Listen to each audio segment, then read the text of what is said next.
Guys कभी कभी ऐसा होता है ना, आपका मन उदास होता है और बहुत ही बोरिंग दिन चल रहे होते हैं। एक रूटीन लाइफ से आप थक जाते हैं और आपको कुछ ऐसा चाहिए होता है जिससे आपको अच्छा फील हो, आपको होप दिखे, इंस्पिरेशन मिले और साथ में एंटरटेनमेंट भी मिले। तो ऐसी ही एक मूवी रिलीज हुई है रिसेंटली, उसका नाम है दमन। अब ये मूवी ओडिया लैंग्वेज में है, उड़ीसा की मूवी है, but the good part is इस मूवी के सबटाइटल्स अवेलेबल हैं। तो सबसे पहले तो उन लोगों का थैंक यू जिन्होंने मुझे स्पेशली मेल करी to watch this movie, review it, describe it. तो फिर मैंने इस मूवी को गूगल पे सर्च किया और मेरे को दिखा ये पोस्टर। और ये पोस्टर, क्योंकि वो कहते हैं ना कि अ पिक्चर स्पीक्स 1,000 वर्ड्स, और जिस तरीके से ये पोस्टर डिजाइन किया है as a cinephile, I can tell you this poster emits thousands of emotions जो क्यूरियोसिटी को बढ़ाते हैं कि व्हाट लाइज इन दिस। तो चलिए अब इस मूवी को पूरा एक्सप्लेन करते हैं हिंदी में, ताकि जो हिंदी की ऑडियंस है उसको पता लगे कि क्या है ये स्टोरी। तो कहानी का मेन किरदार डॉक्टर सिद्धार्थ का है, जिसको प्ले किया है उड़ीसा के popular actor Babushan Mohanty.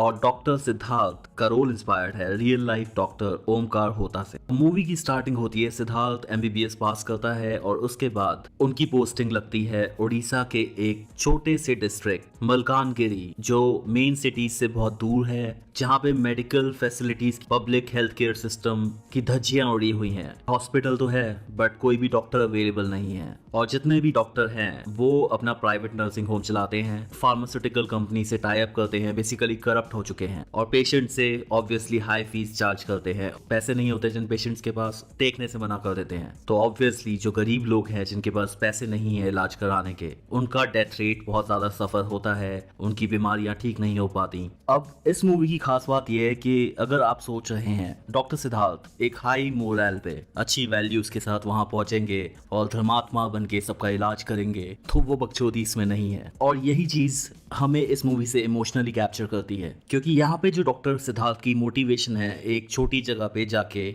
Medical practice करने की, उसका अच्छाई से कुछ लेना देना शुरू में नहीं है। वो एक हमारी नॉर्मल सोच की तरह है कि किसी तरीके से एमबीबीएस करके रिज्यूमे पे गवर्नमेंट स्टैंप आ जाए और उसके बाद ऑफ कोर्स बाहर सेटल होना, अपना पर्सनल प्राइवेट क्लिनिक बनाना या हॉस्पिटल स्टैब्लिश करना, यही ऑलमोस्ट हर किसी एमबीबीएस करने वाले की एक मेंटालिटी होती है। तो अब जब डॉक्टर सिद्धार्थ वहां पहुंचते हैं तो जितना उन्होंने सुना होता है उससे भी वर्स निकलता है। यानी कि उनका जो क्लिनिक वाला ऑफिस है एक कमरे का है, उसमें बेसिक टॉयलेट फैसिलिटीज या फिर पानी की फैसिलिटीज या फिर, ये है पहली प्रॉब्लम। दूसरी प्रॉब्लम ये है कि वहां पे चारों तरफ अंधविश्वास फैला हुआ है। यानी कि किसी को मलेरिया हुआ है तो डिफरेंट तरीके के तांत्रिक हैं जो इलाज के नाम पे लोगों में अंधविश्वास डालते हैं, पागल बनाते हैं कि ये पूजा कर लो, इतने पैसे चढ़ा दो, और गरीबों को लूटते हैं। और सबसे बड़ी प्रॉब्लम वो है कि जो आसपास के ट्राइबल एरियाज में नक्सल्स हैं, उन्होंने इतनी गुंडागर्दी कर रखी है कि वो कोई भी गवर्नमेंट ऑफिस जो वहाँ पे कंस्ट्रक्शन करे, हाईवे बनाए, रोड्स बनाए या फिर इलाज के लिए आए, वो चाहते ही नहीं है ताकि उनकी छुपने वाली लोकेशंस पुलिस तक ना पहुंचे, कोई भी इंफॉर्मेशन बाहर ना जाए। तो ऐसी लोकेशन पे जब डॉक्टर सिद्धार्थ पहुंचते हैं तो वहां पे उनके लिए रहना बहुत मुश्किल होता है। हर एक दिन उनको हजारों बार ये थॉट आता है कि छोड़ो यार, यहाँ से निकलते हैं। अब गवर्नमेंट पोस्टिंग को छोड़ना या फिर वहां से निकलना, इसके थॉट्स की कशमकश में धीरे धीरे आसपास के पेशेंट्स की प्रॉब्लम्स देख के और उनके अंधविश्वास को देख के कहीं ना कहीं सिद्धार्थ की जो अंदर की गुडनेस वाली जो आवाज है वो जागने लग, और वो धीरे धीरे इन लोगों की हेल्प करना शुरू करते हैं। खासकर जो मलेरिया है, जिस तरीके से वहां पे अंधविश्वास फैलाया जा रहा है कि मलेरिया के पीछे का रीजन कोई सांप है, तांत्रिक को दिखाओ, इस सब से परेशान होके वो मलेरिया के लिए अवेयरनेस फैलाना शुरू करते हैं, लोगों को सही मेडिकेशंस देते हैं, इंजेक्शंस लगाते हैं। धीरे धीरे करके पेशेंट्स ठीक होने लगते हैं और डॉक्टर सिद्धार्थ के अच्छे दिल को देख के वहां के जितने भी विलेजर्स हैं, जितनी भी जनता है, वो उनको मसीहा मानने लगती है, भगवान की तरह रिस्पेक्ट करने लगती है। ठीक वैसे ही जैसे कहा जाता है कि डॉक्टर भगवान का रूप होता है। अब जैसे ही लोगों का विश्वास उन पर बढ़ता जाता है तो पेशेंट्स अंधविश्वासों को छोड़ के कोई भी प्रॉब्लम होती है तो डॉक्टर सिद्धार्थ के पास ही पहुंचते हैं, और ये रिजल्ट्स देख के डॉक्टर सिद्धार्थ के मन में मोटिवेशन आने लगती है। लेकिन यहाँ पे भी डॉक्टर सिद्धार्थ सिर्फ दिन ही गिन रहे होते हैं कि किसी भी तरीके से यहाँ पे टाइम खत्म हो, पास हो और मैं यहाँ से निकलूं। और ये इमोशंस कुछ इस तरीके से हम पे कनेक्ट होते हैं। आप अगर देखेंगे तो आपको लगेगा कि जब भी आप कुछ करना चाहते हैं अलग, तो एक तो आपके मन में डाउट्स आते हैं, दूसरा आसपास वाले लोग कहते हैं कि ये क्या कर रहा है, छोड़ना इन सब चीजों को, तेरे पास इतने सारे अच्छे ऑप्शंस हैं। ऐसे में आप सोचते तो हैं कि छोड़ो क्या करना, लेकिन फिर भी मन में एक आवाज आती है कि नहीं, वो सही नहीं है। ये जो इमोशंस हैं वो इतनी स्ट्रॉन्ग तरीके से दिखाए हैं कि आप उस कैरेक्टर में घुसने लगते हैं, आपको लगता है मैं ही हूँ वो। और अब बात करते हैं कहानी के टर्निंग पॉइंट की। जब धीरे धीरे करके डॉक्टर सिद्धार्थ की पॉपुलैरिटी इतनी बढ़ती जाती है कि पूरी गांव और आसपास की ट्राइब्स में उनके चर्चे होने लगते हैं, तो फिर वहां पे जो लोकल नक्सल्स होते हैं डॉक्टर सिद्धार्थ उनके निशाने पे आने लगते हैं और नक्सल्स को वो चुभने लगते हैं, क्योंकि उनको डर होता है कि कहीं इसकी वजह से सरकार को उनकी लोकेशंस पता ना लग जाए। ऐसे में एक जगह चित्रकोंडा, वहां पे सिद्धार्थ जब दौरे पे पहुंचते हैं लोगों की मेडिकल सिचुएशंस देखने, जांचने के लिए, चेकअप करने के लिए, दवाइयां बांटने के लिए, तो वहां पे वो नक्सल्स पहुंचते हैं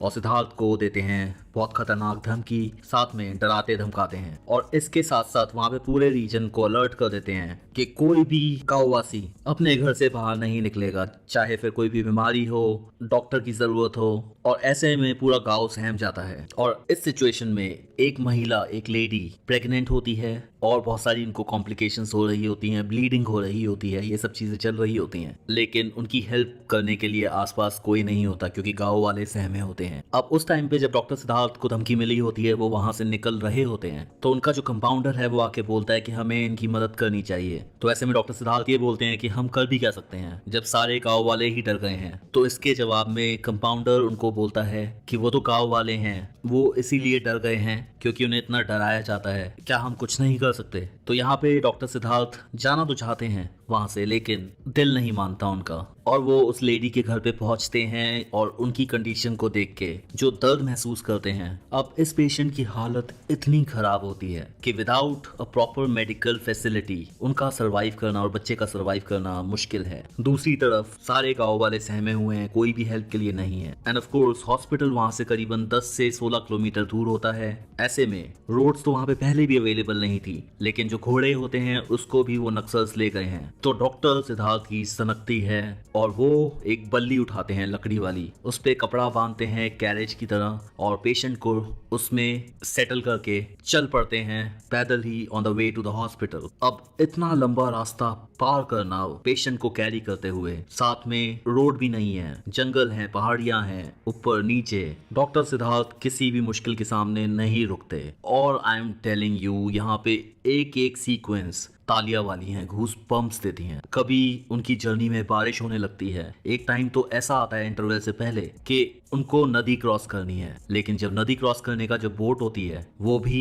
नक्सल्स ले चुके हैं। तो इन सब चीजों को देख के डॉक्टर सिद्धार्थ डरते जरूर हैं, पैर भी लड़खड़ाते हैं, लेकिन चलना नहीं छोड़ते। अब ऐसे में सारी चीजें क्रॉस करके जब वो हॉस्पिटल पहुंचते हैं और वहां पे क्रिटिकल कंडीशंस होने के बावजूद भी सक्सेसफुली बेबी को डिलीवर कर पाते हैं, तो वो सीन इतना रियलिस्टिक तरीके से दिखाया है। ऑफ कोर्स रियल लाइफ में भी है। एक ऐसी फील आती है कि अच्छाई जीत गई, कितनी भी डिफिकल्ट थी, रुका नहीं बंदा और जीतता गया। That is the feeling, good feeling factor it gives. तो कुल मिला के this movie can not be missed guys. आसपास थिएटर में अगर ये मूवी लगी है और अगर आपको ओडिया लैंग्वेज नहीं आती, सबटाइटल से ओके हैं, तो I am giving you my word, इस मूवी को जाके एक्सपीरियंस कीजिए। दूसरा, मेरी डायरेक्टर्स, प्रोड्यूसर्स, मेकर्स, इन सब से रिक्वेस्ट है कि प्लीज इस मूवी को अच्छे से हिंदी में डब कीजिए और पैन इंडिया तरीके से रिलीज कीजिए, because this movie has it. In fact this movie is better than recently over hyped movie जैसे कि कार्तिकेय 2